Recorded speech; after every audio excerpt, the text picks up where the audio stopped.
stuck between two pipes. Well, guess I'll keep on gaming for the rest of my life. But memories. Remember when I went on a Donkey Kong spree a while back? Yeah, I was all over it. The arcade classic, the best Game Boy game, even those obscure swinging titles no one seems to know about. And of course, Mario vs. Donkey Kong. Well, guess what? They went and remade it, so you know what that means, right? It's time to double dip like a chocolate chip. Whatever that means. Now, I ain't gonna bore you with the whole game, because, let's face it, you can just check out my original video for that, so I'm gonna be focusing on what's new. I mean, some of it's good, some of it's bad, and some of it is ugly, just like your mama. Sorry, that was uncalled for. Sorry about that. And I've got to warn you, there's gonna be times in this video where you're thinking, oh my god, who the hell cares? It's a fucking Mario vs. Donkey Kong remake. Just shut up already. And you're probably right, but just let me have this one, okay? I need to get it out of my system. Anyway, on to the good. And first up, presentation-wise, this is a huge step up. I mean, to be honest, I've always felt like the original game had a bit of a bootleg vibe to it. I mean, just everything really. The visuals, the weird stock sound effects, I mean, even the bleeding menus. I know it shouldn't really matter too much, but the crappy presentation really did drag the game down. But here, it looks a heck of a lot better. I think it looks great. They even redid the cutscenes too. I mean, it's almost movie quality looking stuff. Oh, and the music's been completely redone too, and it's incredible. But the major highlight to this remake is the addition of 2 brand spanking new worlds. First up, we got Merry Miniland, a nod to Miniland Mayhem on the Nintendo DS. And then there's Slippery Summit, your run-of-the-mill ice world. Wait, it's not exactly breaking new ground, but hey, it's still pretty cool.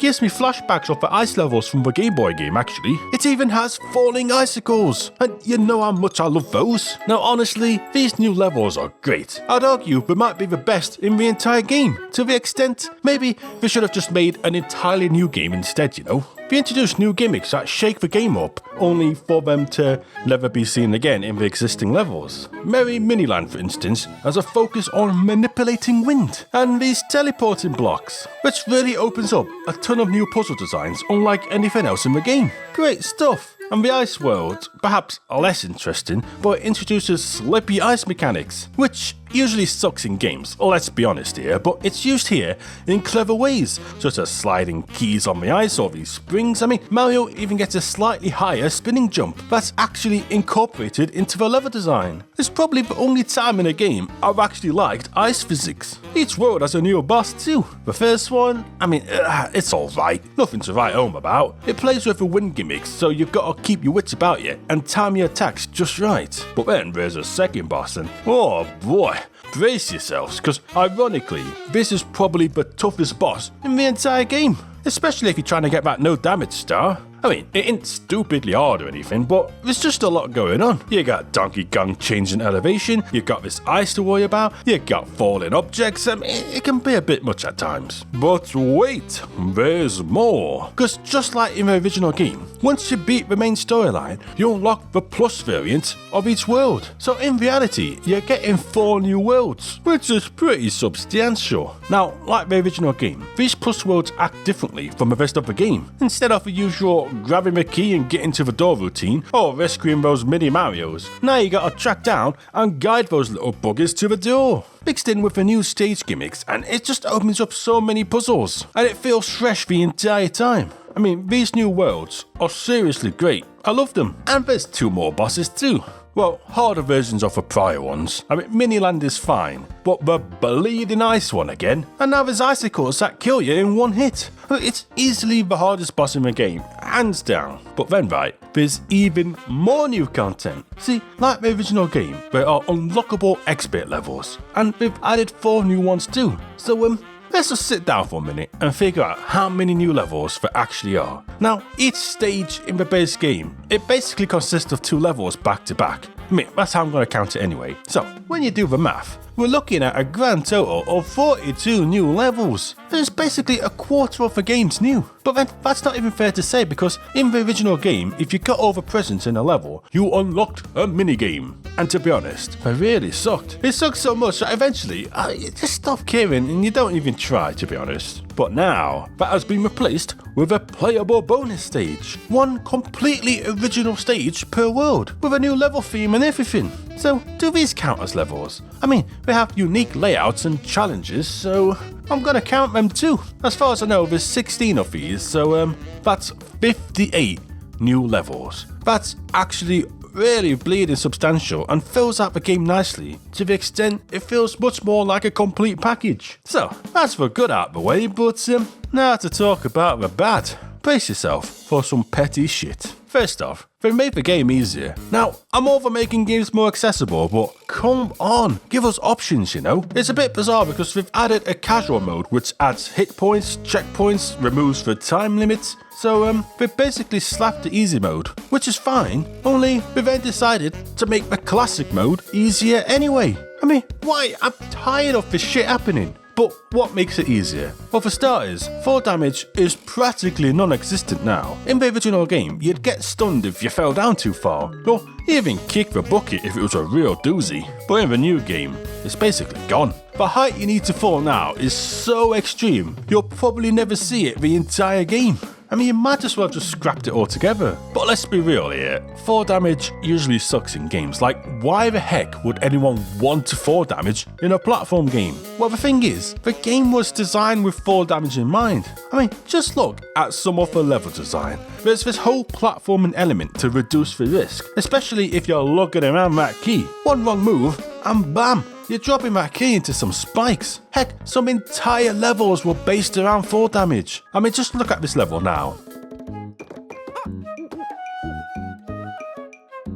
They didn't really think that one through. They also tweaked Mario's controls, giving him a bit more mid-air control, more in line with what you'd expect from a 2D Mario platformer. You'll now be able to do jumps like this, which would never be possible in the original. But is this a bad change or just different? Well, I'll get back to that later. But the most drastic change of all is they've axed the score system. Bro, this one is actually a big deal. See, in the original game, if you managed to beat the high score target in a stage, you'd get yourself a nice shiny star. And let me tell you, those high scores were no walk in the park. They were basically the meat and potatoes of the game. You needed to get over presents, kill as many enemies as possible, and be quick. Basically, mastering the game. It's where the main challenge of the game was, and you really had to be good at Mario's moveset. And that's all gone. Instead, you just need to get the 3 presents to get a star. And that's it. I mean, it's a lot easier, and to be honest, it just removes replay value and challenge for those who are looking for it. I mean,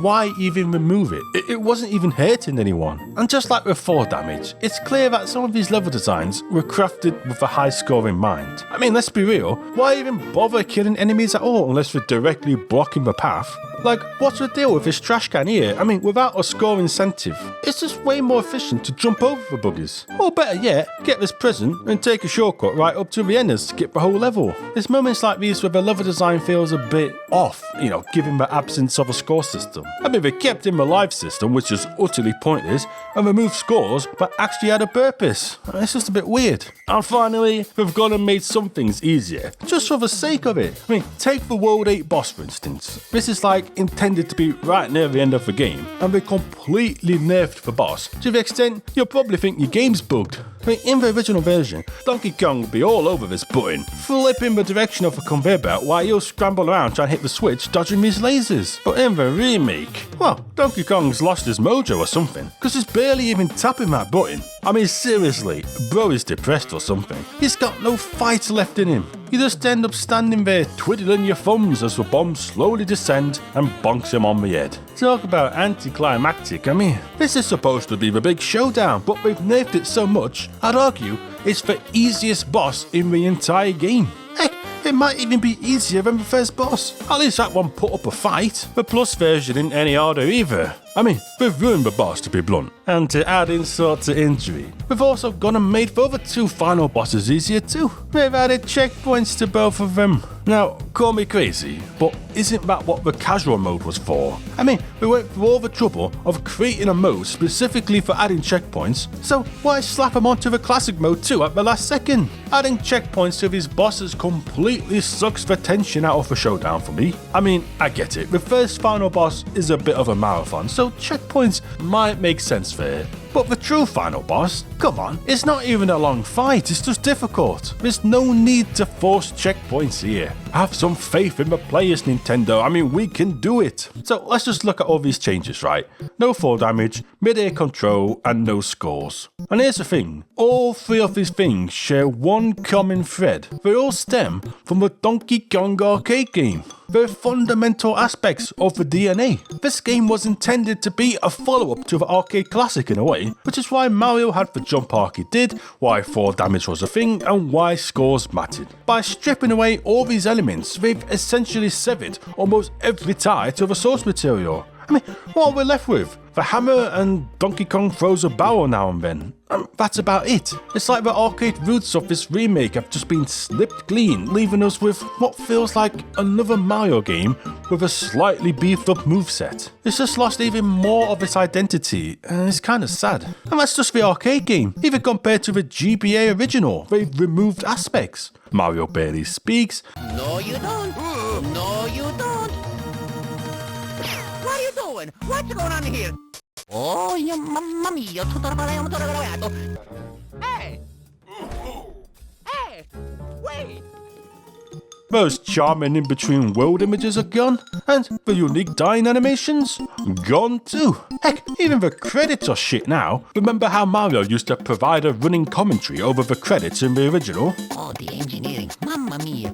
Yeah, that's gone too. And what's weird is, people have data mined the game and found evidence of this stuff originally being in the remake before it was removed. I mean, what the actual fuck? They really missed the boat here. Instead of stripping away personality, they should have seized this opportunity to inject more in the game. Cutscenes, a world map, more dialogue, more death animations, anything. But nope, they opted for the opposite approach. It's just a bit of a waste. But despite all that, despite hyperfixating on every microscopic change, here's the twist. It's still better than the original.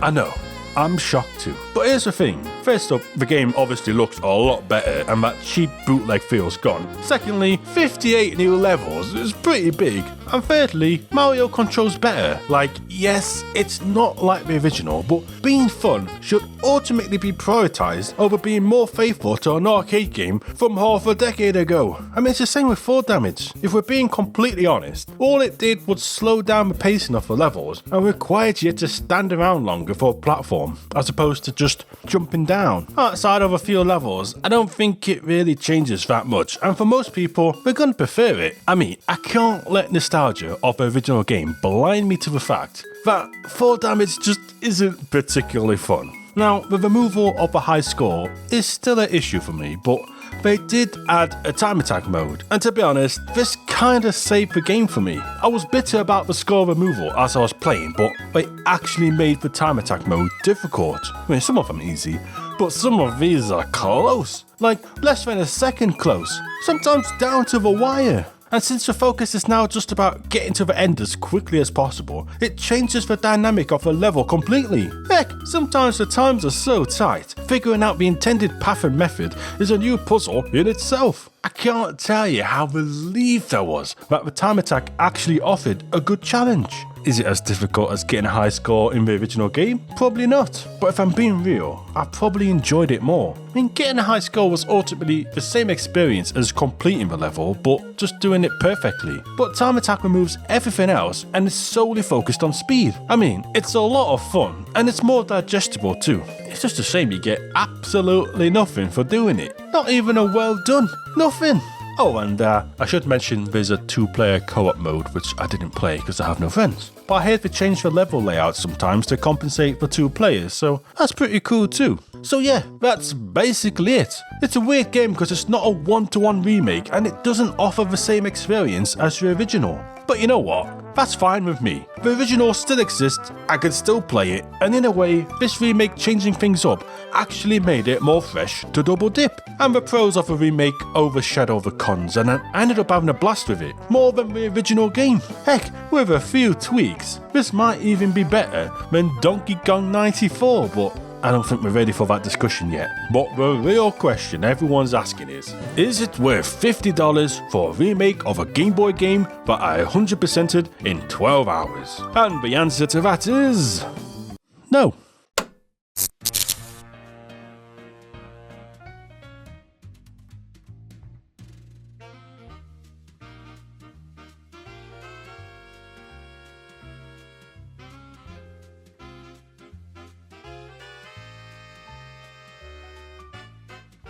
And the Goomba of the week is Ryan. You know, Ryan, I've had so many extensively long and complex usernames lately that I'm just happy to have a nice normal name for once. Ryan, you are a legend.